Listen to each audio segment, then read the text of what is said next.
Hello everyone, welcome to my class, Meteorology and Oceanography 1. I am your instructor, second mate Belvin Casanova. And now for our topic, we will discuss brief history of meteorology. So meteorology dates back thousands of years ago and started in invention of meteorological instruments. So in this session, we will know what is the first meteorological instrument that is invented? What is the purpose of meteorology in ancient times? And who are those inventors that became the father of meteorology? So to start with, 3000 BC is the beginnings of meteorology, wherein ancient Indian writings are the first to include discussions about the weather, cloud formation, and so on. By 650 BC, Babylonians start to predict the weather. So the Babylonians used cloud observations to make weather predictions. So the weather in the Babylonian times depends on the cloud formations.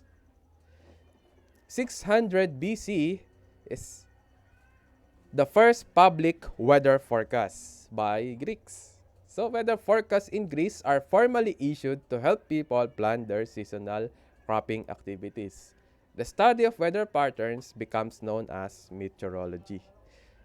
This term comes from the Greek word meteoros, which means high in the sky. Meteoros, high in the sky. Logos is the study. So it's a study of something high in the sky is meteorology. By 400 BC is the invention of rain gauges, wherein ancient Greeks and people in India are the first known to keep rainfall records. These rain gauges are relatively simple containers designed to collect rain. By 350 BC, meteorology was first discussed by Aristotle in his book, which describe all current knowledge about climate and weather. By 206 BC, hygrometers invented in China, wherein these ancient hygrometers are in use in China during the Western Han Dynasty to help Chinese plant crops. Again, until 206 BC, the purpose of meteorology is for agriculture. By 100 BC, wind socks used to indicate wind direction. But wind socks originally came from Japan and China. But no one is sure exactly how long they have been used because in 100 BC, they used this wind sock to indicate the wind direction. By 48 BC, the earliest weather vanes was erected. Greek astronomer Andronicus erected the first weather vane to honor the Greek god Triton. So this is Greek god Triton. It is in a shape of a man with a tail of a fish that measures 4 to 8 feet long. That is how high is this weather vane. 10 AD, thermoscopes is invented by the hero of Alexandria. That is the first start of the study of making thermometers. That is the first model of thermoscope. By 1441 is the start of standardization, wherein it started in Korea when they standardized the rain gauges. By 1450, Leon Battista Alberti first invented the mechanical anemometer, which is later improved upon by Robert Hooke. So anemometer is the instrument which measures the wind speed. By 1450 again is the first Western hygrometer was attributed to Nicholas of Cusa, wherein the design is from Leonardo da Vinci. By 1643, first barometer was invented by Evangelista Torricelli that is 35 feet tall. This is the first barometer. By 1714, Daniel Fahrenheit invented the first reliable thermometer constructed using glass and mercury. So that is the thermometer invented by Daniel Fahrenheit.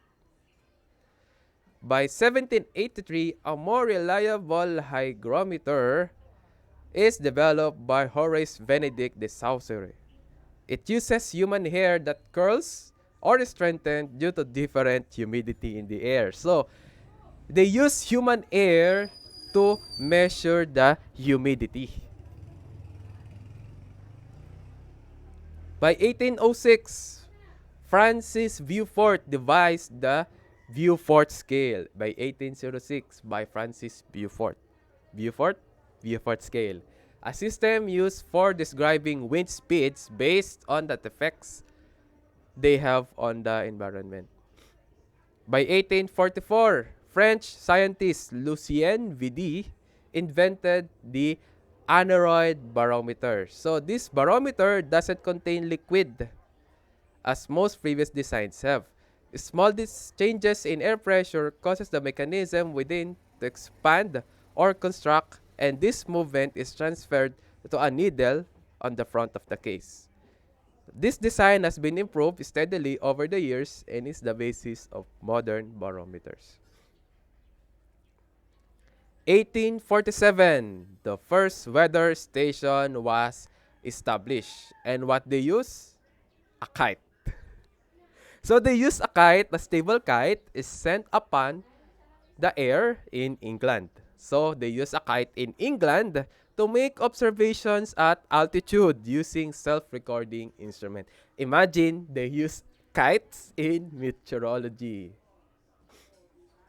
1860, Robert Fitzroy, captain of Darwin's ship HMS Beagle, becomes known as the father of weather forecasting. So aboard the HMS Beagle, Captain Fitzroy pioneers the science of weather forecasting, combining observations and data from weather monitoring instruments to make predictions about the weather, which are then regularly reported to public. So, with the help of Captain Robert Fitzroy, is the start of study of the weather at sea aboard HMS Beagle. 1874, storm warnings was first issued to ship at New Zealand. So 1860 to 1874 is the meteorology is used at sea. So from agriculture purposes to naval purposes. In 1882, first weather maps is published to public in New Zealand. So, storm warning was issued at ships to New Zealand by 1874. In 1882, the weather maps was published also in New Zealand. So with this, we can say that the improvement of weather with weather maps is started in New Zealand. By 1893, is the first pyranometer was developed, and it measures solar radiation by a Swedish meteorologist and physicist Anders Natson Angstrom. So, a pyrometer which also measures solar radiation. 1896, first documented use of weather balloons by Leon Teisserenc. So, they used kite in England, and now by 1896, they use balloons. Okay? So, as children, it seems like a toy, but if you think a kite can measure the weather at the altitude, and now weather balloons. Okay? By 1905, ship-to-shore weather reports and vice versa starts transmission. And ships gain access to relevant weather information and forecasts from land-based station via radio and are also able to send weather reports from sea to shore. So by 1905, ship-to-shore starts interactions and starts exchanging weather reports to help each other. And now, we can say it's have more development and more use in the naval side. So from agriculture to ships at sea. In 1935, radars is used to improve weather forecasting. So from 1935, practical radar systems are developed and a variety of applications ensue, including the development of more accurate weather forecasting. It also allows weather to be viewed on a bigger, more international scale. 1940, radar is issued to observe the weather. So from 1940s onwards, radar is used to generate precise weather predictions and storm and hurricane warnings as well as allowing for improved understanding of weather system. In 1960, first successful weather satellite was launched. They launched TIROS-1 and it spent 78 days recording and relaying thousands of weather images to NASA. So they even started using weather satellites, and the first one is TIROS-1 in 1960.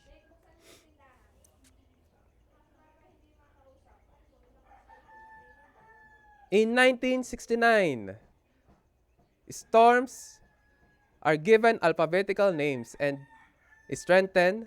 It's now given the scale of 1 to 5. It's called the Saffir-Simpson Hurricane Scale, 1969. So from Beaufort scale, Saffir-Simpson Hurricane Scale is created. So it is now for the strength of the storm and the scale of 1 to 5. In 1975, this is the first geostationary operational environmental satellites launch. So this satellite is designed to track hurricanes and is the first of the sophisticated set of weather monitoring satellites in orbit today. So it is on the 1975.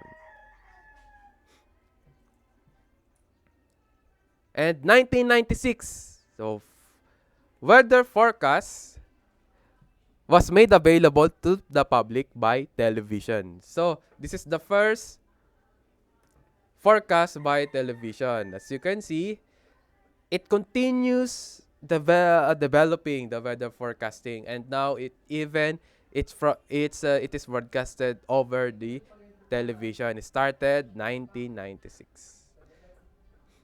So that's all for me for this topic. Hope you learned something from me today. And thank you for listening again. This is second mate Melvin Casanova. Thank you.